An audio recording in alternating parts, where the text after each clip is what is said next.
ఓం శాంతి. నేను ఆత్మను, నిరాకార జ్యోతిర్బిందు స్వరూపాన్ని, శివ్ పరమాత్మ నా తండ్రి.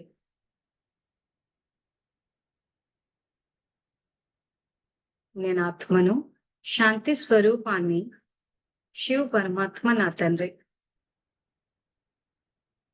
నేను ఈశ్వరీయ విద్యార్థిని, బాబా నాకు టీచర్. బాబా నాకు సద్గురువు, నేను మాస్టర్ సద్గురువును. శివ పరమాత్మ నాకు జీవిత భాగస్వామి, నేను శివ పరమాత్మకు జీవిత భాగస్వామిని. శివ పరమాత్మ నుండి బేహద్ పుత్రమాన్ భవ అనే వరదానాన్ని స్వీకరించి నేను జగన్మాతను అయ్యాను. జగన్మాత స్వరూపంలో పిల్లలందరి పాలన చేయటం నా కర్తవ్యం. జగన్మాత స్వరూపంలో పిల్లలందరికీ తండ్రి పరిచయాన్నిచ్చి తండ్రి సమానంగా చేయటం నా కర్తవ్యం. సో ఈ సంకల్పాలన్నీ మనకి మనం గుర్తు చేసుకుంటున్నాము. ఇదేదో రొటీనో లేకపోతే ఏదో పద్ధతో సాంప్రదాయమో కాదు. ఇలా మురళి చెప్పే ముందు ఇలాంటి సంకల్పాలు చెయ్యాలని రూల్ అన్నది కాదు ఇది. మనకి మనం గుర్తు చేసుకుంటున్నాం. గుర్తు చేసుకుని ఆ కర్తవ్యాన్ని ధారణల స్థాయిలో తీసుకురావాలి. సో ఏ రకంగా ఏది సమర్థము, ఏది వ్యర్థము, అసలు మనం ఏ పాత్రలో మన జీవితాన్ని ఇక్కడ ఇచ్చేస్తున్నాం ఈ సృష్టి అన్న రంగస్థలం మీద అన్నది ఇక్కడ మనము దివ్య బుద్ధి వాడి తెలుసుకోవాలి. సో అందుకే నేను చెప్పేటప్పుడు కెమెరాలు ఆన్ చేయమని కూడా ఎందుకు చెప్పాము? సృష్టి అన్న రంగస్థలం మీద నిరంతర సేవాదారులు ఎప్పుడు కూడా స్వరూపం ద్వారా సేవ అంటే మనకి బుద్ధి వాడుతూ ఉన్న కొద్దీ ఎన్ని రకాలుగా సేవ చేయొచ్చు అన్న విషయం తెలుస్తుంది. చాలా మందికి అసలు స్వరూపం ద్వారా సేవ అన్న విషయం మీద ఎక్కువ ఫోకస్ పెట్టలేదు. స్వరూపం ద్వారా సేవ అన్నది మనస, వాచ, కర్మన ఈ 3 కేటగిరీస్ లో ఏ కేటగిరీలోకి వస్తుంది? సో ప్రశ్న జాగ్రత్తగా వినండి. తొందర ఏం లేదు. మీరంతా నేర్చుకుంటున్నారు, లెర్నింగ్ పీరియడ్. సో స్వరూపం ద్వారా సేవ అన్నది మనస, వాచ, కర్మన ఈ 3 సేవల్లో ఏ సేవ కిందికి వస్తుందో ఒకసారి చాట్ లో పెట్టండి.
ప్రశ్న ఏంటంటే కాంటెక్స్ట్ కూడా వినండి. జూమ్ క్లాస్ లో కెమెరాలు ఆన్ చేసి పెడితే స్వరూపం ద్వారా సేవ అవుతుంది. మనస, వాచ, కర్మనాలో ఇది ఏ సేవ కిందికి వస్తుంది? అంటే అందరూ కర్మణా సేవ అని పెట్టారు. Right answer. కర్మణా సేవ అన్నది. ఎవరైతే కర్మణా సేవ కానిది ఆన్సర్లు ఇచ్చారో మనసా సేవ, వాచా సేవ అని చెప్పి ఇక్కడ ఏంటంటే కాంటెక్స్ట్ చూడాలి. నేనేం అడుగుతున్నాను? జూమ్ క్లాస్‌లో కెమెరాలు ఆన్ పెట్టే విషయం అడుగుతున్నాను. అవునా? స్వరూపం ద్వారా సేవ జరగాలి. ముఖ్యంగా ఎవరైతే పుస్తకాలు తెరుచుకొని విద్యార్థులుగా కూర్చొనున్నారో, మీరు విద్యార్థిని నేను ఈశ్వరీయ విద్యార్థిని, బాబా నాకు టీచర్ అన్న ఈ విద్యార్థి యొక్క ప్రేరణ అందరికి రావాలి. ఎందుకంటే చదువుగా ఒక విద్యార్థులుగా ఎలా కూర్చోవాలి, ఎలా చదువుకోవాలి, ఏం చెయ్యాలని ఏమీ తెలియని పరిస్థితి అన్నట్టుంది. ఎందుకంటే పడుకొని వింటున్నారు. పడుకొని ఎప్పుడు చేస్తాము? Time pass. టీవీలు చూసేటప్పుడు సోఫాల్లో పడుకుని, బెడ్ల మీద పడుకుని. సో, స్వయాన జ్ఞానసాగరుడైన పరమాత్మ అవతరించి జ్ఞానం ఇచ్చేటప్పుడు కొంత డిసిప్లిన్, క్రమశిక్షణ అంటూ ఉండాలి కదా మనకి. తర్వాత స్వరూపం ద్వారా సేవ. ఇది ఎందుకు కర్మనా కింద వేశాడంటే, నిన్న మిమ్మల్ని ఓ ప్రశ్న అడిగాను ఖజానాలు అని చెప్పి. సో, పెట్టారు అందరు ఆన్సర్. సో, ఆ ఖజానాలు ఏం పెట్టారు? సమయము, సంకల్పాలు, శక్తులు, జ్ఞానధనము మరియు శ్వాస. సో, ఇక్కడ శాంతినే గనక ఉదాహరణగా తీసుకుంటే, శాంతి శక్తిని వ్యాపింపచేయండి అని ఉంటది మురళిలో.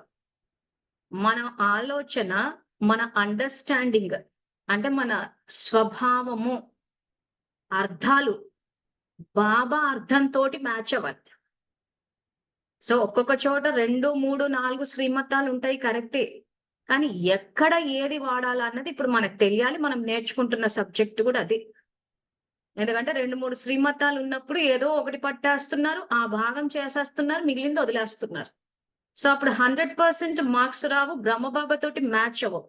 సో, మళ్ళీ అందుకే అందరికీ గుర్తు చేస్తున్నాను. జూమ్ క్లాసెస్ బ్రహ్మబాబా తోటి సమానంగా అవ్వడానికి, బాప్‌దాదా తోటి సమానంగా అవ్వడానికి పెట్టాము. కాబట్టి మేము చెప్పే సేవలు ఆ స్టాండర్డ్స్ ఉంటాయి. మీరు మీకు నచ్చిన సేవలంటే చేసేసి మేము చేసేసాం కదా అంటే కాదు. అవి సేవలు అవ్వచ్చు. కాదని నేను అనట్లేదు. ఉదాహరణకి కూరగాయలు కట్ చేయడము, బియ్యాలు ఏరడాలు ఇవన్నీ సేవలే కాదని నేను అనట్లేదు. కానీ బ్రహ్మబాబా తోటి మ్యాచ్ అవ్వాలంటే మాత్రం కంపల్సరీగా స్టాండర్డ్స్ పెంచాలి. ఎందుకంటే మేము ఇలాంటివి చెప్పినప్పుడు అదిగో మా మంజులక్క ఏదో చెప్పింది. బాబానే చెప్పారు కదా! సేవ చేసుకోమని చెప్పి. అవును చెప్పారు. ఏ బాబా అయితే సేవ చేయమని చెప్పారో అదే బాబా చదువుకోమని కూడా చెప్పాడు. ఈ వాక్యం అసలు నాకు నా 10 ఏళ్లలో ఎక్కడా వినిపించలేదు. బాబా సేవ చేయమన్నారు, బాబా సేవ చేయమన్నారనే అంటున్నారే తప్పితే బాబా చదువుకోమన్నారు, బాబా చదువుకోమన్నారని చెప్పి ఎవరు అనట్లేదు. అసలు ఆయన వచ్చి అవతరించి జ్ఞాన యోగాల ద్వారానే ధర్మస్థాపన చేస్తున్నప్పుడు, ఆ టీచర్ అన్న పాత్రకి ప్రాముఖ్యత చాలా ఇవ్వాలి కదా! తండ్రిగా వారసత్వాన్ని ఇచ్చాడాయన. సో, వారసత్వం కింద ఏమిచ్చేసాడు మొత్తం అంతా స్టార్ట్ అవ్వడమే ఇక్కడ. ఈ దివ్య బుద్ధి ఎవరిస్తున్నారు ఇక్కడ? తండ్రిగానే ఇస్తున్నాడాయన. జన్మతః మీకు బహుమతి అంటున్నాడు. సో, తండ్రి పాత్రలో ఆయన ఏం చేస్తున్నారు? టీచర్ పాత్రలో ఏం చేస్తున్నారు? సద్గురువుగా ఏం చేస్తున్నాడు? జీవిత భాగస్వామిగా ఏం చేస్తున్నాడు అన్నదే మనకిక్కడ అవగాహన అవసరం. అప్పుడే ఆ పాత్రలు మనం పోషించగలుగుతాం. సో, టీచర్ పాత్ర పోషించాలంటే కంపల్సరీగా పోషించి తీరాల్సిందే. వాగ్దాదాతోటి సమానంగా అవ్వాలంటే ఆ పాత్ర పోషించాల్సిందే కదా! తర్వాత సద్గురువు పాత్ర. సో, ఈ అవగాహన మనకి ఈ రోజు పెరగాలి అనంటే మన బుద్ధి దివ్యంగా పనిచేయాల్సిందే. సో, ఇప్పుడు టాపిక్కొస్తే శాంతి శక్తి. ఇప్పుడెందుకు కెమెరాలు ఆన్ చేయమని చెప్పాం? ఏంటి దాని వెనకాలున్న లాజిక్? ఎట్లా సేవ జరుగుతదంటే దీన్ని బట్టి ఈ సబ్జెక్ట్ మీకు అర్థమైతే మీరు నిరంతర సేవాదారులయిపోతారు. ఇంక మళ్ళీ సేవ అంటే ఏదో పరిగెట్టాలనో, కూరగాయలు కట్ చేయడమనో, బియ్యాలు ఏర్పడమనో అని చెప్పేసి హద్దులోకెళ్లారు. అందుకోసమని ఇది చెప్తున్నా. శాంతి శక్తి ఉందనుకోండి. ఖజానాల్లో బాబా శక్తులంటున్నాడు. మురళిలో శాంతి శక్తిని వ్యాపింపచేయండి అని అంటాడు. సో, శాంతి శక్తిని ఎలా వ్యాపింపచేస్తాము? ఎప్పుడైతే మనం ఆత్మాన్న స్థితిలో ఉంటామో, సహజంగా మన నుంచి వ్యాపిస్తది. కరెక్ట్ పద్ధతి చూస్తే. సపోజ్ మనం కోపమే ఉందనుకోండి. కోపం కోసం మనం ప్రత్యేకించి 3-4 టైమ్ కేటాయించుకుని గ్రూప్‌లో 4 సార్లు సంకల్పాలేసుకొని ఏం చేయటం లేదు. సహజంగా కోపాన్ని తెచ్చుకుంటున్నాము. సహజంగా తరంగాలు ఎళ్ళిపోతున్నాయి. ఆవేశం వస్తోందంటే అది కూడా సహజంగా వచ్చేస్తోంది. అలజడిలోకెళ్తున్నామా? అది సహజంగా ఎళ్ళిపోతున్నాయి. సో, తమో ప్రధానత అన్నది సహజంగా చేస్తున్నాం కాబట్టి సహజంగా తరంగాలు ఎళ్ళిపోతున్నాయి. సో ఇప్పుడు బాబా ఏమంటున్నారు? దివ్య బుద్ధిని వాడండి. మీకు గిఫ్ట్ గా ఇస్తున్నాను. సో నేను ఆత్మని, శివ పరమాత్మ నా తండ్రి. నేను ఆత్మని, శివ పరమాత్మ నా తండ్రిని ఈ మాత్రం అంటే బుద్ధి పనిచేసినప్పుడు, బుద్ధి దివ్యంగా అయినప్పుడు, స్వతహాగా అది శ్రేష్ఠ సంకల్పాలను స్వీకరించి, ఏ రకంగా అయితే తమో ప్రధానత మన నుంచి సహజంగా వెళ్తోందో, సతో ప్రధానత కూడా సహజంగా వెళ్ళిపోతది. ఇది ఆయన చెప్పే మనసా సేవ. సో ఇక్కడ ఆయన ఇస్తున్న ఖజానాలు ఏవైతే ఉన్నాయో, ఆ ఖజానాల్లో శాంతి అన్నది శక్తి కింద ప్రయోగిస్తాము.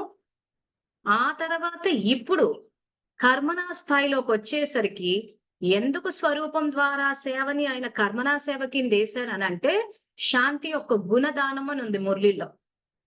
గుణాన్ని దానం చెయ్యండి అని ఉంది. సో కంటికి కనపడి శాంతి అన్న గుణాన్ని ఎలా దానం చేస్తాము? స్వరూపం ద్వారా. అంటే మిమ్మల్ని చూస్తేనే హర్షితంగా శాంతిగుండ అంటే మన స్వరూపం ద్వారా చూసి మనల్ని చూసి ఎవరికైనా శాంతి అనుభవం అయితే దానికి కూడా మార్కులేస్తా. అంటే అంత సహజ పద్ధతి. సహజ మార్గం అంటున్నాడు దీన్ని. సో అందుకే ఇక్కడ ఏమంటున్నాడు? శ్రీమతం అంటే సదా సహజంగా ఎగిరింప చేసే మతం కానీ ధారణ చేసే దివ్య బుద్ధి తప్పకుండా ఉండాలి అంటుంది.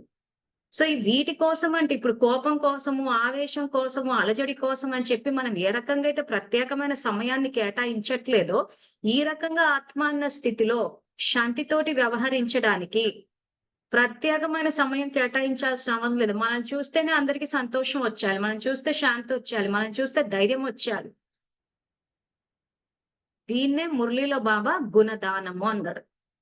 కర్మనా సేవ కిందేస్తా అన్నాడు. అందుకే కర్మనా సేవ అంటే స్థూల సేవలే కాదు, సంబంధ సంప్రదింపుల్లోకి కూడా రావాలి అన్నాడు.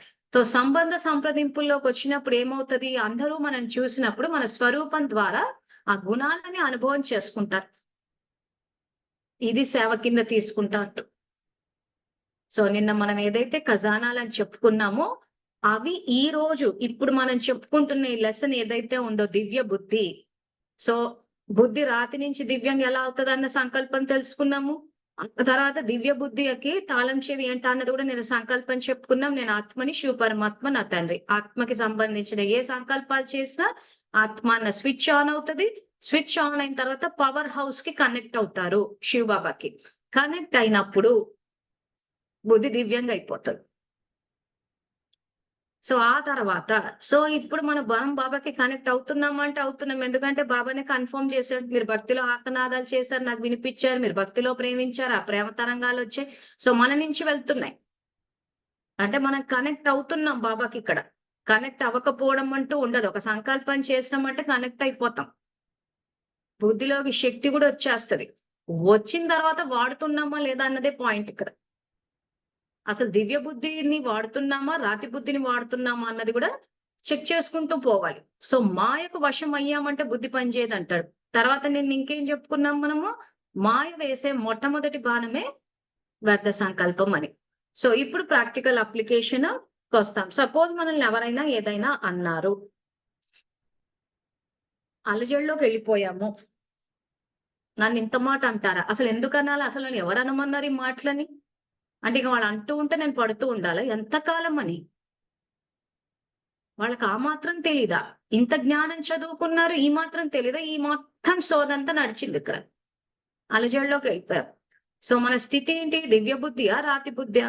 సో బుద్ధి ఎందుకు ఆ రకంగా ఆలోచించింది? సో ఇక్కడ ఏం జరుగుతోందంటే ఎవరైనా ఏదైనా అనగానే బుద్ధిని ప్రయోగం చెయ్యడము అనంటే అది సహజంగా పనిచేయాలి యాక్చువల్‌గా. కానీ పని చెయ్యటం లేదు కాబట్టి బాబా మనకొచ్చి జ్ఞానాన్ని ఇస్తున్నారు. సో ఆ సమయంలో ఏం చేయాలనంటే మురళిలో ఏమని ఉంటదంటే ఏదైనా వచ్చినా నా బాబా అనండి అని ఉంటది. ఎవరనాలి నా బాబా అని చెప్పి? ఆత్మ అనాలి. సో ఆత్మ అనాలంటే ఆత్మ యొక్క స్విచ్ ఆన్ అవ్వాలి. ఆ స్విచ్ ఆన్ అయినప్పుడు మన బుద్ధి మనకు గైడెన్స్ ఇస్తూ పోతది. ఈ రోజు ఎవరైనా మనల్ని ఏదైనా అంటే అది కర్మభోగమైనా అవ్వచ్చు లేదా పరీక్ష అయినా అవ్వచ్చు. కాబట్టి ఇంత కూర్చుని ఇది కర్మభోగమా?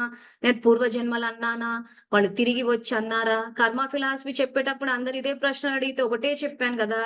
అలా ఆలోచిస్తూ కూర్చుంటే వ్యర్థం ఎక్కువైపోతది. సో, బాబా ఒకటే సంకల్పం ఇచ్చారు. ఏమని? ప్రతిది పరీక్ష అనుకోండి.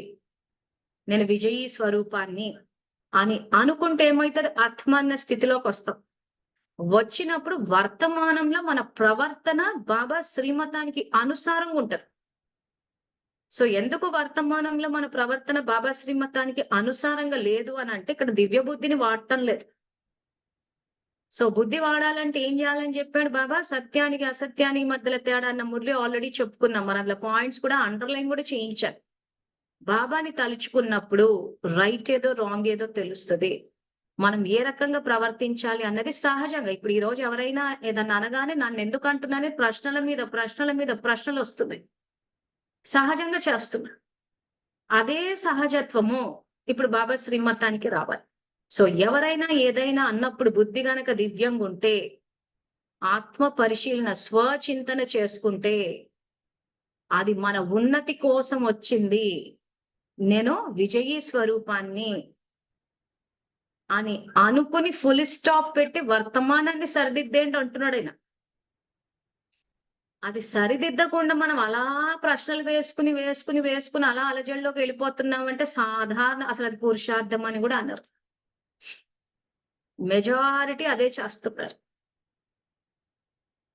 చేసేసి మేము మళ్ళీ మనసా సేవ చేసేసాం, మురళి చదివేసేసుకున్నాం, మేము సేవలు చేసాం అంటున్నారే కానీ, స్థితి సాధారణంగా ఉన్నప్పుడు మనం ఎంత చేసినా అక్కడ ఏమొస్తుందని, ఇప్పుడు సేవలు పెద్ద పెద్ద బాబానే చెప్పాడు. బోలెడన్ని సేవలు చేస్తారు. ఆత్మ మిస్ అవుతది. ఆత్మిక స్థితి అని చెప్పి చేసేస్తున్నారు. ఏ సేవా కార్యక్రమం పెట్టినా గాని అది కంపల్సరీగా జరిగిపోతది. జరగకపోవడం అంటూ ఉండదు. ఎందుకంటే ఆత్మలో ఎంతో కొంత శక్తి ఉంది కాబట్టి, ఆ శక్తిని బట్టి జరిగిపోతది సేవ. కానీ అందరూ ఏం జేస్తారంటే, ఇంకా ఆ సేవలు అయిపోయిన తర్వాత, అది వాళ్ళ శక్తితోటి అయినంత మటుకు దాన్ని తోస్తారు, జరిగిపోతది. అది బాబా చేయించాడు అని అనుకుంటూ ఉంటారు. కానీ నిజంగా జూస్తే బాబా తీసుకెళ్ళి స్ట్రెయిట్‌గా వ్యర్థ ఖాతాలేసి పడేస్తుంటది. ఎందుకంటే చరిత్ర చూస్తే 8 మందికే ఇచ్చాడాయన సర్టిఫికేట్. అందరికి ఇవ్వలేదు. చెప్పేసాడు గదా! నా ప్రేమ స్వరూపం ఎంతుందో, మహాకాలుడి స్వరూపం గూడా అంతే ఉంది. అందుకే చెప్పాను ఆయనను అర్థం చేసుకోలేదు. మనం ఆయన ఏమిస్తున్నాడు? దివ్య బుద్ధినిస్తున్నాడు. వాడమని చెప్తున్నాడు. ఆ తర్వాత నన్ను కాంటాక్ట్ చేయండి. సలహాలు తీసుకోండి. సంప్రదింపుల్లోకి రండి. చేసి జీవితాన్ని రచించుకోమని చెప్పాడు. అది రచించాలంటే ఇక్కడ దివ్య బుద్ధి అవసరం. సో, ప్రతి నిమిషం స్వచింతన, స్వచింతన, స్వచింతన.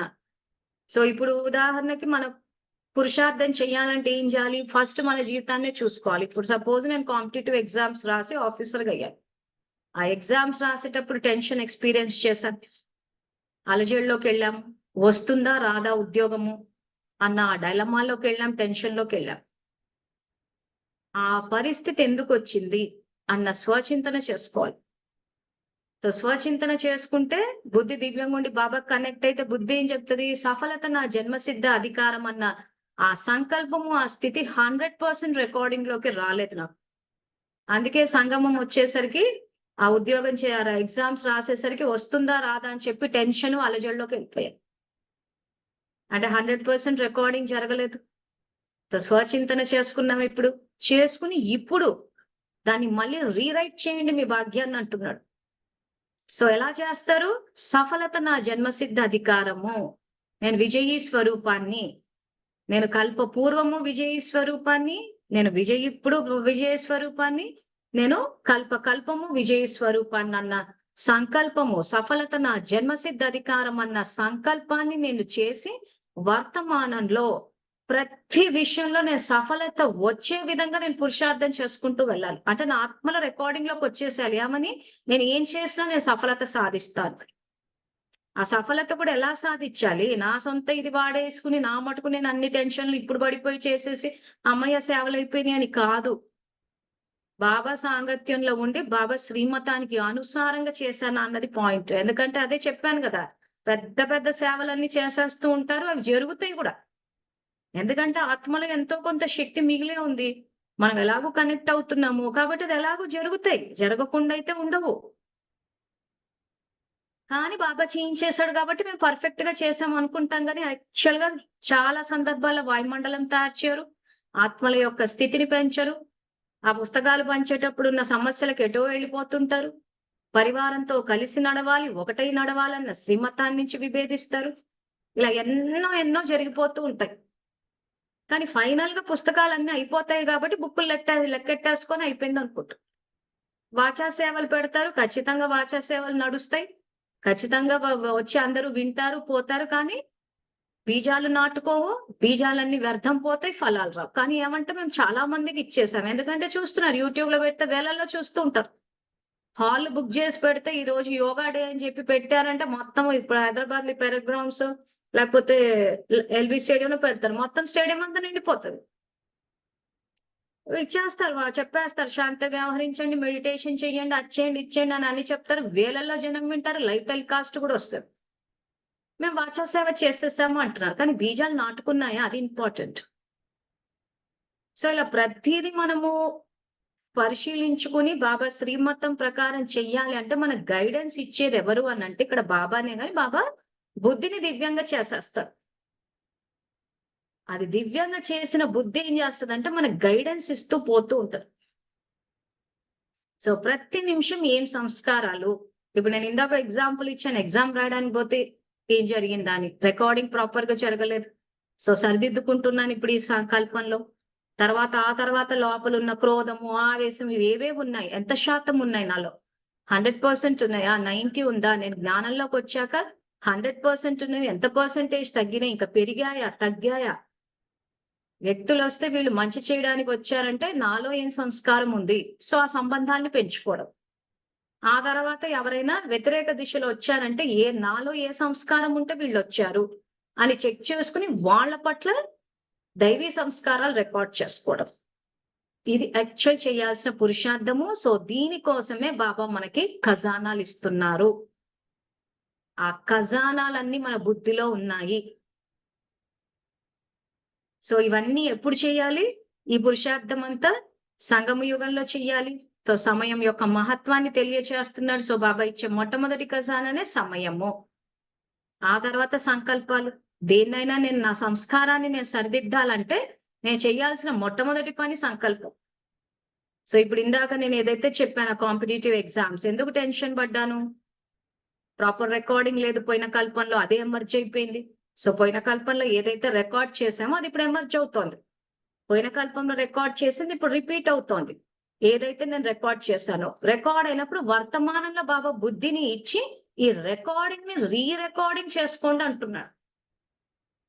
భాగ్యరూపి కళాన్ని మీ చేతికే ఇచ్చాను అంటున్నాడు. సో, సంగమంలో భాగ్యాన్ని మళ్ళీ తిరగరాసుకున్నాం. మంచి విషయాలు జరిగితే ఇంకా పెంచుకుంటాం. నచ్చనివి జరిగితే మళ్ళీ తిరిగేసి రాసుకుంటాం. సో, ఈరోజు నేను సఫలత నా జన్మసిద్ధ అధికారం అని చెప్పి ఈరోజు దాన్ని రికార్డింగ్ చేస్తున్నాను. చేసినప్పుడు ఏమైతది? వచ్చే కల్పం వచ్చినప్పుడు ఇక్కడ రికార్డింగ్ అక్కడొచ్చినప్పుడు నేను మళ్ళీ కాంపిటీటివ్ ఎగ్జామ్స్‌కెళ్ళినప్పుడు కాన్ఫిడెంట్‌గా వెళ్తాను నేను. కాన్ఫిడెంట్‌గా వెళ్తాను. నాకు ఉద్యోగం వస్తుంది అన్న కాన్ఫిడెన్స్ తోటి వెళ్లి ఏ టెన్షన్ అయితే నేను ఈ జన్మలో ఎక్స్‌పీరియన్స్ చేశానో ఆ టెన్షన్ రిపీట్ అవ్వదు. ఎందుకంటే నేను ఇక్కడ పురుషార్థం చేస్తున్నాను కాబట్టి. పెంచుకుంటున్నాను కాబట్టి. నాలోని ఆత్మవిశ్వాసాన్ని, సఫలత నా జన్మసిద్ధ అధికారం అన్న సంకల్పాన్ని ఫస్ట్ చేసి, ఇప్పుడు నేను ఏవైతే బాబా సేవ కోసం అని సేవా కార్యక్రమాలు పెడుతున్నానో అన్ని సఫలం అయ్యేటట్టు బాబా శ్రీమతం విధి ప్రకారం నా సొంత విధులు కాదు.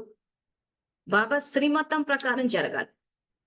సో, ఆ రకంగా చేసి సఫలత సాధిస్తుంటే బాబా లెక్క ప్రకారం సఫలం అవ్వాలి. ఆ రకంగా చేసినప్పుడు అక్కడ టెన్షన్ రిపీట్ కాకుండా ఉంటుంది. సో, అందుకే ఇక్కడ బాబా మనకి సమయం యొక్క మహత్వాన్ని చెప్తున్నాడు. ఆ తర్వాత సంకల్పాలు. ఇప్పుడు ఈ ఎగ్జాంపుల్ తీసుకుంటే సఫలత నా జన్మసిద్ధ అధికారం అన్న సంకల్పాల ఖజానా ఇచ్చాడు నాకు.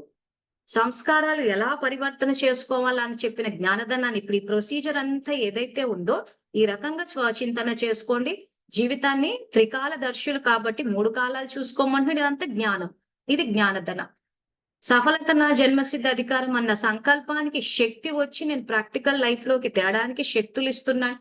ఆ తర్వాత ఇవన్నీ బ్రాహ్మణులుగా మనము చేసుకోవాలి పురుషార్థం కాబట్టి శ్వాస అంటే బ్రాహ్మణ జీవితం యొక్క శ్వాస ఆయుష్‌ని పెంచే పవర్ బాబాకే ఉంది. ఒకవేళ నా ఆయుష్య గనక అయిపోయి ఉంటే, ఒకవేళ బ్రాహ్మణులుగా నేను జీవించాల్సింది ఏదైతే ఉందో దాన్ని పొడిగించే పవర్ ఒక్క శివబాబాకే ఉంది.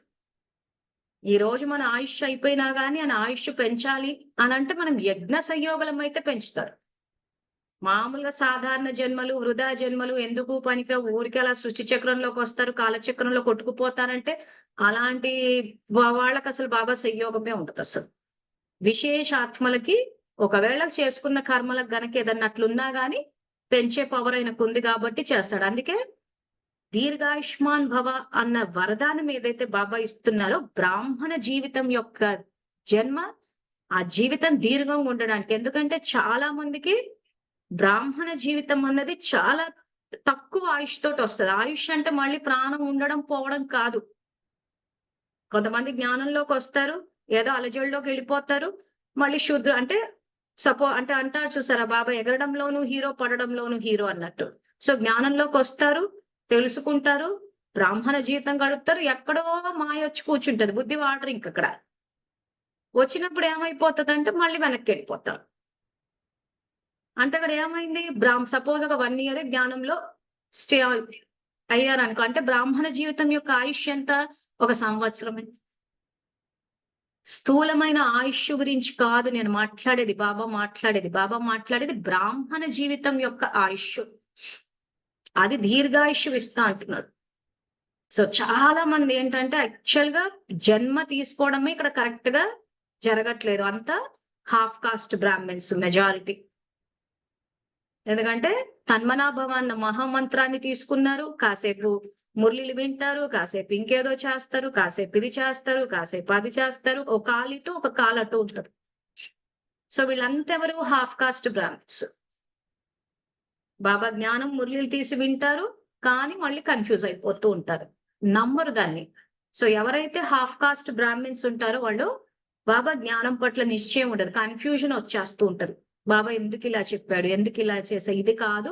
ఇది ఎవరు పాటించరు. ఎందుకంటే బాబా జ్ఞానాన్ని చాలా తక్కువ మంది పాటిస్తారు. బ్రహ్మకుమారుల జ్ఞానాన్ని ఎక్కువ పాటిస్తారు. సో అందరూ అదే పాటిస్తున్నారు కాబట్టి అదే రైట్ అన్నట్టు వెళ్ళిపోతారు. సో వీళ్ళంతా హాఫ్ కాస్ట్. సో మన్మనాభవ అన్న మహామంత్రాన్ని తీసుకున్నప్పుడు ఏమైద్దంటే బుద్ధి దివ్యంగా అవుతది.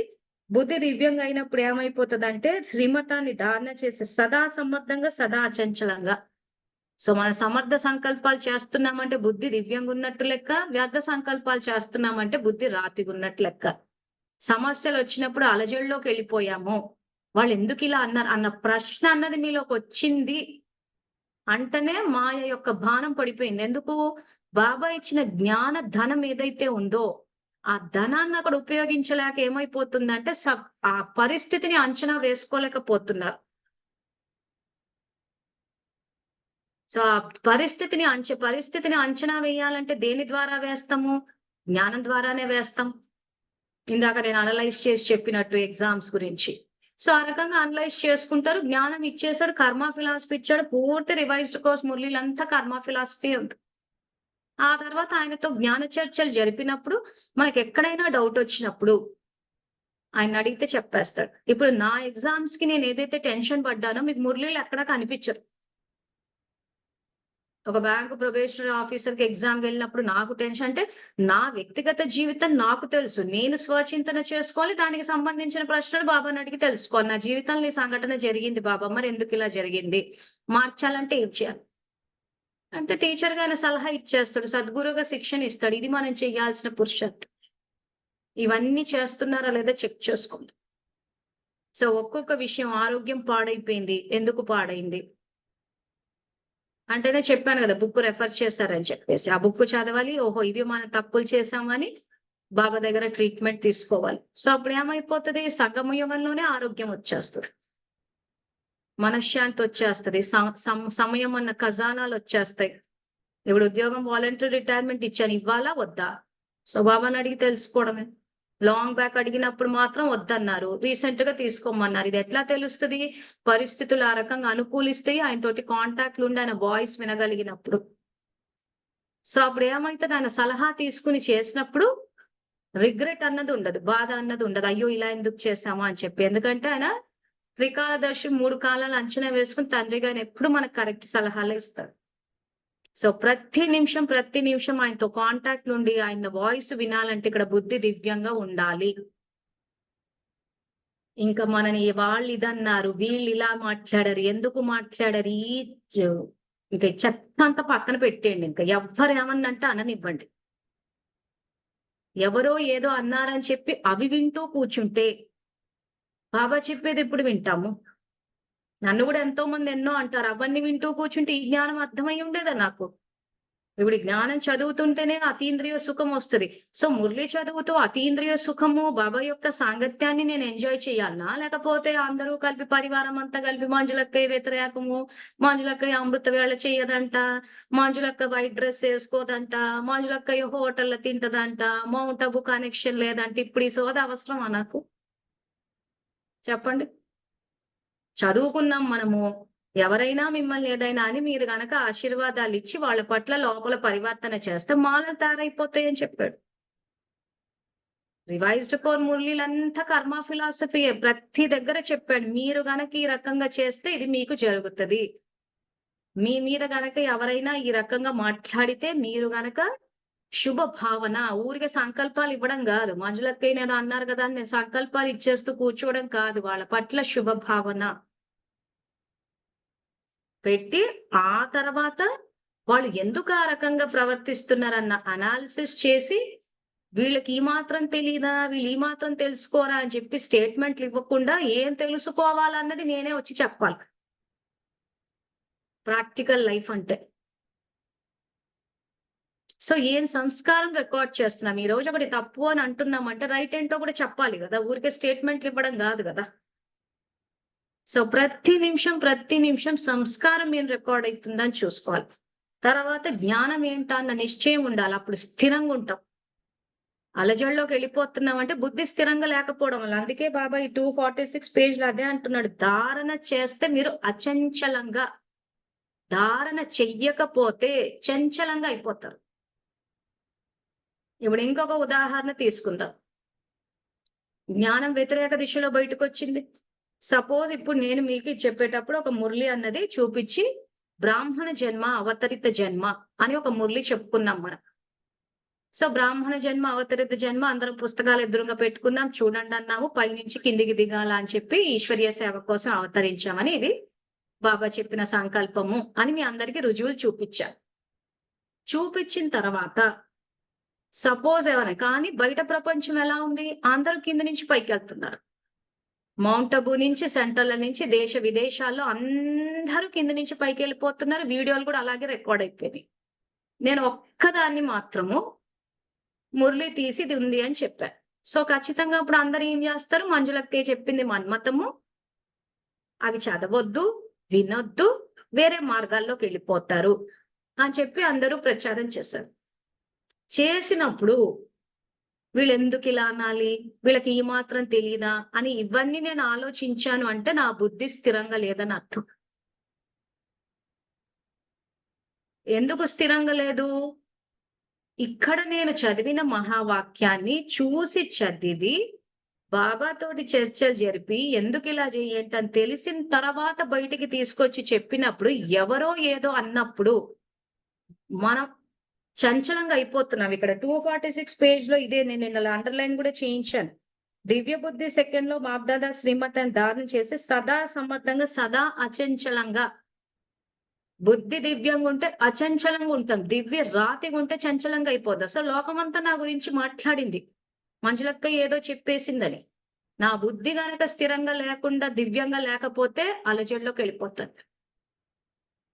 ఎందుకు అలజడిలోకి వెళ్ళట్లేదు? ఎందుకు అచంచలంగా ఉన్నాను? ఎందుకంటే దివ్య బుద్ధి పనిచేస్తోంది కాబట్టి, దివ్య జ్ఞానం అర్థమైంది. ఆ జ్ఞానం పట్ల నాకు నిశ్చయం ఉంది కాబట్టి బాబా అవతరిత జన్మ అన్నాడంటే ఇంకా అవతరిత జన్మ అంతే. బ్రాహ్మణ జన్మ, అవతరిత జన్మ అన్నది జ్ఞానము, జ్ఞాన ధనము. నేను ఈశ్వరీయ సేవ కోసమే ఈ భూమిపై అవతరించిన అవ్యక్త ఫరిష్తా అన్నది సంకల్పము, సంకల్పాల ఖజానా. ఆ సంకల్పం ఎప్పుడు చేయాలి? నేను సంగమంలోనే చేసి ఆ స్థితిలోకి రావాలి. ఈ సంకల్పాలు చేసి నేను ఆ రకంగా జీవిస్తున్నానంటే అది నా బ్రాహ్మణ జన్మ. సో నా ప్రతి సంకల్పానికి శక్తి రావాలి అని అంటే అది బాబా నుంచి వస్తాయి. ఇవి బాబా ఇస్తున్న ఖజానాలు. ప్రాక్టికల్ లైఫ్ లోకి. సో బుద్ధి యొక్క తాళం చెవి ఓపెన్ చేస్తే ఈ ఖజానాలు వస్తాయి. ఈ ఖజానాలు వాడుకుని ప్రాప్తుల్ని సంపాదించుకుంటాం. సో ఇప్పుడు మీ అందరికి ఒక ప్రశ్న. ఇప్పుడు నేను ఈ జ్ఞానం చెప్పినప్పుడు ఎంతో మంది వ్యతిరేకించారు. సో ఇదంతా మీరు విన్నదే. మంజులక్కయ్య చెప్పింది బ్రహ్మకుమారిలకు వ్యతిరేకము, మన్మతాలు అని ఎవరెవరైతే అన్నారో, ఇప్పుడు నేను ఇటువైపు నుంచి ఎందుకు అచంచలంగా ఉన్నాను, ఎందుకు స్థిరంగా ఉన్నా అన్నది మీకు ఎవిడెన్స్ తో సహా చూపించా. సో ఏం రికార్డ్ అయింది నా ఆత్మలో? నిశ్చయ బుద్ధి రికార్డ్ అయింది. దివ్య బుద్ధి ఎలాగూ కంటిన్యూ అవుతుంది. అవునా? సో ఎవరైతే ఇప్పుడు బ్రాహ్మణ జన్మ అవతరిది అంటే ఎగ్జాంపుల్ చెప్తున్నా, చాలా మొత్తం జ్ఞానం అంతా వ్యతిరేకించారు అనుకోండి చాలా. సో ఇప్పుడు నేను చెప్పేటప్పుడు రుజువు చూపించి బ్రాహ్మణ జన్మ అవతరిత జన్మ పైనుంచి కిందికి రావాలని చూపించినప్పుడు మంజులక్కయ్య బ్రహ్మకుమారులకు వ్యతిరేక జ్ఞానం చెప్పారు, మన్మతాలు చెప్పారు అని ఎవరైనా అన్నవాళ్ళు చాలా మంది అన్నారు. వీళ్ళ ఆత్మలో ఏం రికార్డ్ అయింది? ఏ సంస్కారం రికార్డ్ అయింది? ఇప్పుడు చాట్ లో ఆలోచించి పెట్టండి. బాబాని అడిగి పెట్టండి. బాబాకి కనెక్ట్ అయ్యి చూడండి, బుద్ధి దివ్యంగా అవుతుంది. సో ఈ రకంగా సంస్కారం ఏం రికార్డ్ అయింది?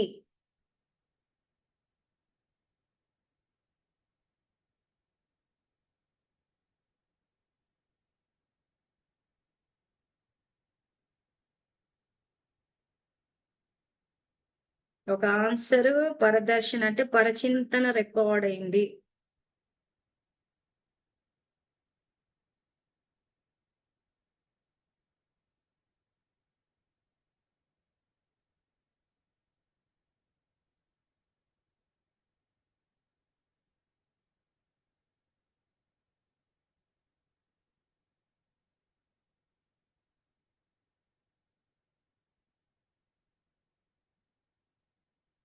అనేది రమణన్న ఏం పెట్టారు? నిగేటి సంస్కారం ఏంటి అసలు?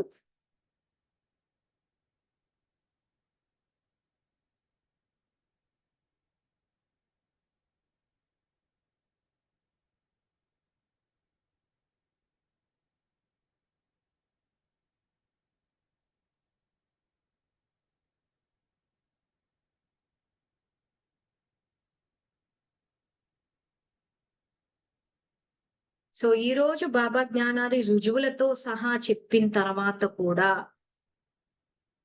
మంజులక్కయ్య బ్రహ్మకుమారులకు వ్యతిరేకము అని అన్నారంటే ఏ సంస్కారం రికార్డ్ అయిందంటే ఆన్సర్స్ కరెక్ట్ గానే పెట్టారు. ఇక్కడ బాబా జ్ఞానాన్ని వ్యతిరేకించే సంస్కారం రికార్డ్ అయింది. సత్యాన్ని తిరస్కరించే సంస్కారం రికార్డ్ అయింది. అందరు ఎట్లా ఆలోచిస్తున్నారంటే నన్ను చూస్తున్నారు, నేను రికార్డింగ్ లోకి రాను. ఏ వ్యక్తులు మన ఆత్మలో రికార్డింగ్ లోకి రారు. ఎందుకంటే మొదటి పాఠంలోనే చెప్పేశాడు ఆయన, మనసు బుద్ధి సంస్కారము, మీ సంస్కారాలు రికార్డ్ అవుతున్నాయి. సో ఈ రోజు నేను చెప్పేటప్పుడు ఫలానా మురళిలో బ్రాహ్మణ జన్మ అవతరిత జన్మ అని చెప్పారు అన్నప్పుడు దివ్య బుద్ధి ఆత్మలు అయితే ఏం చేస్తారంటే మురళిలో ఓపెన్ చేసుకుని చూస్తారు నిజంగా అందులో ఉందా లేదా అని చెప్పి. నమ్మమని నేను నమ్మేది కూడా చెప్పమని చెప్పేది నమ్మమని చెప్పటం లేదు. చూసిన తర్వాత అది కూడా మీకు డౌట్ వచ్చింది అనుకోండి, బాబాని అడిగితే పోతుందిగా. ఆయన సమాధానాలు చెప్పనని ఏమనలేదుగా. సో ఆయన అడిగితే తెలిసిపోతుంది నిజంగా బ్రాహ్మణ జన్మ అవతరిత జన్మన పైనుంచి కిందికి రావాలా, కింది నుంచి పైకి వెళ్ళాలా అని చెప్పి అయిపోయింది. సింపుల్ కదా. సో ఈ రోజు బాబాతోటి కాంటాక్ట్ లో వచ్చే అలవాటే లేదు అసలు. ఆయనతో మాట్లాడే అలవాటు లేదు. ఆయన చెప్పేది వినే అలవాటు లేదు. ఆయన జ్ఞానాన్ని తిరస్కరిస్తున్నారు, సత్యాన్ని తిరస్కరిస్తున్నారు. ఇంకా ఆయన జ్ఞానాన్ని తిరస్కరించారంటే బాబాని కూడా తిరస్కరించినట్టేగా. ఇంకా మన జీవితంలో బాబా ఎక్కడున్నట్టు? సో ఈ సబ్జెక్ట్ అర్థం కాకపోవడం వల్ల ఏమైపోయిందంటే ఆల్మోస్ట్ ఇట్లా సంకల్పాలను ఇంకా లూజ్ గా వదిలేస్తారు. అసలు ఏం నష్టపోతున్నారన్నది కూడా తెలియట్లేదు. ఏమన్నంటే అమ్మో వాళ్ళతో మాట్లాడితే వాళ్ళతో వాళ్ళ జన్మలతో వాళ్ళ కుటుంబాల్లోకి వచ్చేస్తామేమో, వాళ్ళతో పాటు జన్మ తీసేసుకుంటామేమో. ఇప్పుడు నేను సత్యాన్ని స్వీకరిస్తున్నాను, బాబా చెప్పిందే వింటామంటున్నారు. సో ఎవరైనా మేము సత్యాన్ని స్వీకరించము అంటే నా సంస్కారము వాళ్ళ సంస్కారం మ్యాచ్ అవ్వనప్పుడు మేము కుటుంబ సభ్యులం ఎట్లా అవుతాము? అంటే ఒక కర్మ ఫిలాసఫీని ఎట్లా తెచ్చేసారంటే ఏమన్నంటే అసలు అమ్మో! వాళ్ళతో మాట్లాడితే అటెళ్ళిపోతాము. వీళ్ళతో మాట్లాడితే ఇటెళ్ళిపోతామేమో. వాళ్ళకు ప్రజలైపోతారేమో, వీళ్ళకు రాజులైపోతారేమో. అది ఏమిటో ఏమో అసలు. కర్మ ఫిలాసఫీ చెప్పేసాడు గదా! ఆయన పుస్తకంలో. అటు తిప్పి, ఇటు తిప్పి మేము సత్యుగానికెళ్ళిపోతాం అంటారు. బాబా జ్ఞానాన్ని తిరస్కరించాక ఇంక సత్యుగానికి ఏమెళ్తాము? సత్యమైన జ్ఞానాన్ని తిరస్కరించి సత్యయుగానికెళ్ళడం అన్నది జరుగుతుందా? మరి? ఇప్పుడు సేవల విషయానికొచ్చేసరికి, ఇప్పుడు మాకున్న దివ్య బుద్ధికి బాబానే క్యాచ్ చేయగలిగినప్పుడు, బాబా జ్ఞానాన్ని క్యాచ్ చేయగలిగినప్పుడు, సేవాదారులు ఎవరైనా సంఘటనలు ఇప్పుడు 10 ఏళ్ల నుంచి చూస్తున్నాం గదా! ఎంతో మంది అబద్ధాలు చెప్పంగా విన్నాను. సేవ అనంగానే ఫస్ట్ ఒంట్లో బాలేదు.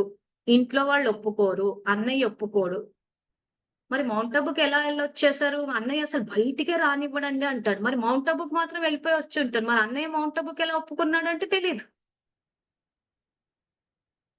ఊర్లో ఉన్న సేవలకు ఒప్పుకోడంట గాని, ఎక్కడో రాజస్థాన్‌లో ఉన్న మౌంట్ ఆబూకి 15 రోజులకు, నెల రోజులకు ఒప్పుకున్నాడట.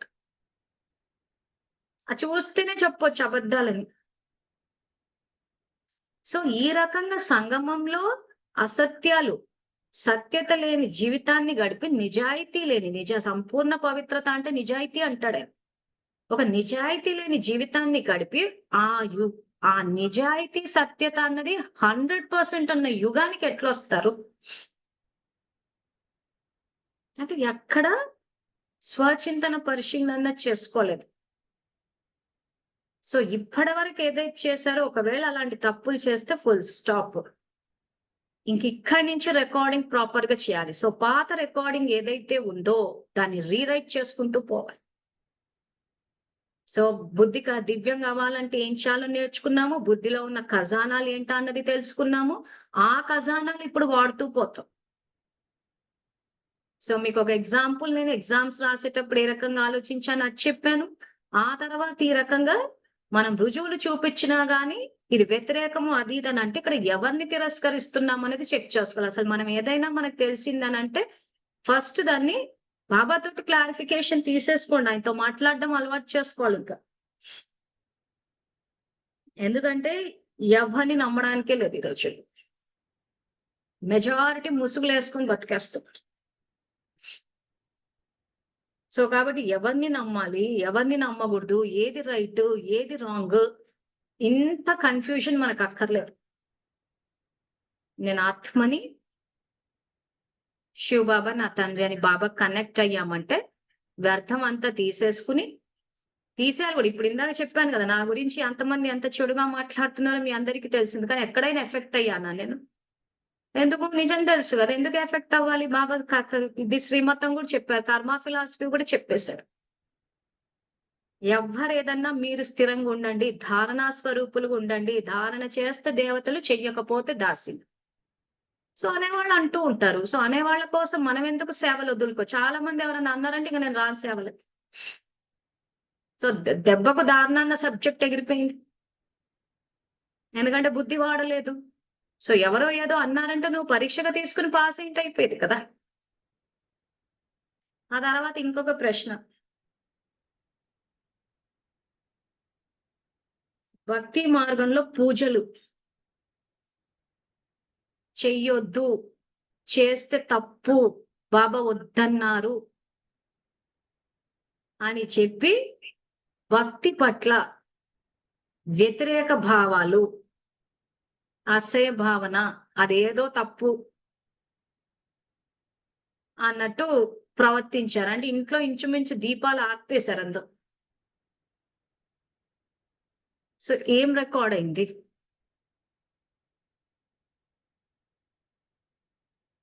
భక్తి తప్పు, భక్తి ట్రాషు, భక్తి చెయ్యొద్దు, స్థూల పద్ధతులు వాడొద్దు అని భక్తి పట్ల వ్యతిరేక భావాలు పెంచుకున్నారంటే ఏం రికార్డ్ అయింది ఆత్మలో?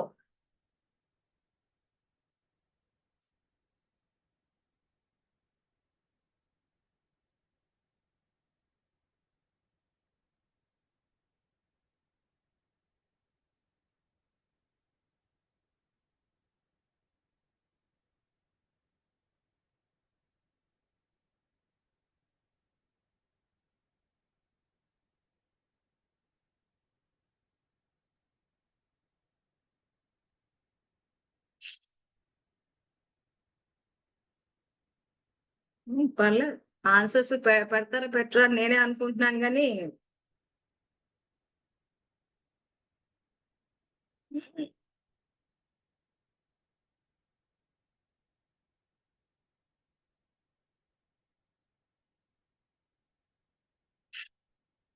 సో ఇప్పుడు మీరు పెడుతున్న అందరు ఆన్సర్‌లు కలిపేస్తే రైట్ ఆన్సర్ వచ్చేస్తది.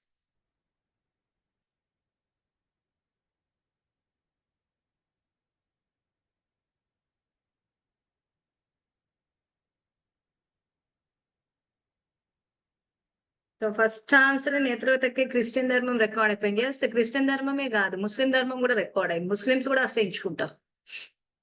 ఇంకా అతిలోకి వెళ్ళిపోతున్నారు ఆళ్ళైతే ఏకంగా. నరికేసేదాకా, చేసేసేదాకా. తర్వాత నెక్స్ట్ క్రిస్టియన్స్ అలానే అంటారక్క. అవును అంటారు. ఎక్కువ మటుకు క్రిస్టియన్స్, ముస్లిమ్స్ అంటే ఏం రికార్డ్ అయింది ఇంతకి భక్తిని ఇక్కడ భక్తి చేసుకుంటా అంటే ఇతర ధర్మాలు రికార్డ్ అయ్యాయి. భక్తిని వ్యతిరేకించి అసహించుకునే సంస్కారం రికార్డ్ అయింది. తర్వాత చెప్పడం ఒకటి, చేయడం ఒకటి, నిజాయితీ మిస్ అయింది. ఇది కూడా రైటే. మెయిన్ సంపూర్ణ పవిత్రత అంటేనే బాబా నిజాయితీ అంటాడు. సో ఈ రోజు మనం చెప్పేటప్పుడు స్వదర్శన చక్రంలో నేను ద్వాపర యుగంలో పూజ్య దేవతా స్వరూపాన్ని అని చెప్పి అందరికీ నేర్పించి భక్తి అసహించుకోండి అని చెప్పారు. దీపాలు ఆర్పేయండి ఇళ్లలో అని చెప్పారు. సో నిజాయితీయే లేదు అక్కడ. తర్వాత ఇతర మతాలు రికార్డ్ అయ్యాయి. సింధు రైటే. అశోక్ అనే వ్యతిరేక సంస్కారం అంతే. ఇంకా పూర్తిగా బాబాకే వ్యతిరేకం అంటే ఇంకా మొత్తం అంతా వ్యతిరేక దిశలో వెళ్ళిపోయినట్టే. రైటే. తర్వాత రాజేశ్వరక్క పరధర్మాలు రికార్డ్ అయినాయి. ఎస్. ఆది సనాతన దేవి దేవత ధర్మం రికార్డ్ అవ్వలేదు. ఇతర మతాలు రికార్డ్ అయిపోయాయి. శశికళకే వ్యతిరేక సంస్కారం. రైట్. సుభద్ర ఇతర మతాల యొక్క సంస్కారం రికార్డ్ అయింది. రైట్. పరమతాలు రికార్డ్ అయ్యాయి. విమల కరెక్ట్. శోభ క్రిస్టియానిటీ. జ్యోతి అక్కే ద్వేషం అసహ్యం. ఎస్, ద్వేషం అసహ్యం కూడా రికార్డ్ అయినాయి. ద్వేషం అసహ్యం రికార్డ్ అయినప్పుడు ఖచ్చితంగా ప్రేమ అన్నది ఎక్కడ రికార్డ్ అయింది మనకి? వ్యక్తి ఆరాధన పట్ల రికార్డ్ అయింది. అంత హాఫ్ నాలెడ్జ్, సంపూర్ణ జ్ఞానులు కాలేకపోయారు. సో ఖచ్చితంగా ఇతర మతాల్లోకి వెళ్ళిపోతారు. Hatreds resulting in divisions or duality in everything. Right answer. Shweta other religions. Anusha Christian. Suman అనే వ్యతిరేక సంస్కారం.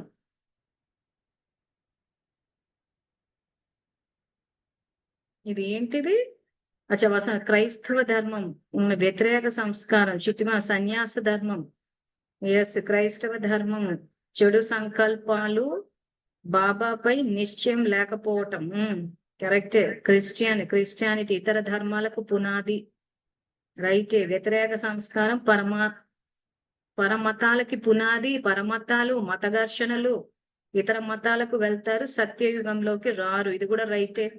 క్రిస్టియన్ పరమతం రికార్డ్ అయింది. పరమతం వ్యతిరేక సంస్కారం, మత మార్పులు. సూపర్. ఇక్కడే జరుగుతోంది ఇదంతా. ఇది భక్తిని వ్యతిరేకించేస్తారు. సో మత మార్పులు ఎట్లా అంటే కాసేపు అంటే చెప్పాను కదా, ఇటోకాలు అటోకాలు. భక్తి అసహ్యం అంటారు, మళ్ళీ ద్వాదశ జ్యోతిర్లింగాలు పెడతారు, మళ్ళీ భక్తి తప్పు అంటారు, మళ్ళీ కేకు ఇది తప్ప. ఇంకా అన్ని అసలు కలగల్పం అన్నట్టు ఒక పద్ధతి, ఒక ఆది సనాతన దేవీ దేవత ధర్మం ఏదైతే ఉందో దైవీ గుణాలతోటి అంతా మనం అంతా ఒకటే పరివారం అని చెప్పి స్నేహము సంయోగంతో ఉండడం తప్పితే అన్ని జరుగుతున్నాయి. వాళ్ళు దేవీ దేవతలుగా అయ్యే ఛాన్స్ పోగొట్టుకున్నారు పూర్తిగా. అసలు దేవి దేవతలు కూడా కాదు, భక్తుల్లో కూడా మాలలు కట్టేసేటోళ్ళని చెప్పాడు బాబా. జ్యోతి మరమ్మతమ్మా.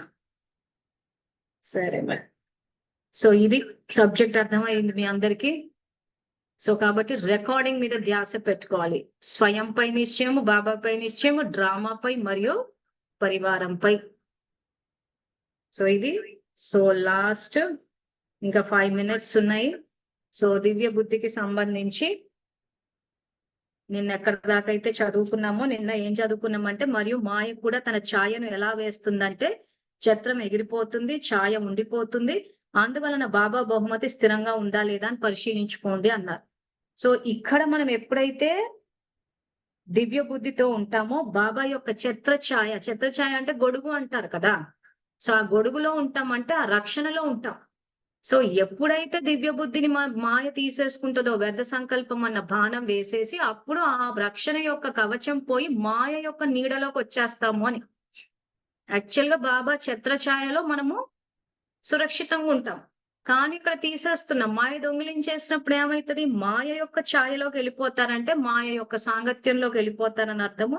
కాబట్టి అందువలన బాబా బహుమతి స్థిరంగా ఉందా అని పరిశీలించుకోండి. దివ్య బుద్ధి యొక్క బహుమతి లిఫ్ట్‌లా పనిచేస్తుంది. శ్రేష్ఠ సంకల్పం అనే స్విచ్ ఆన్ చేయగానే, ఆ స్థితిలో సెకండ్‌లో స్థితులవ్వాలి.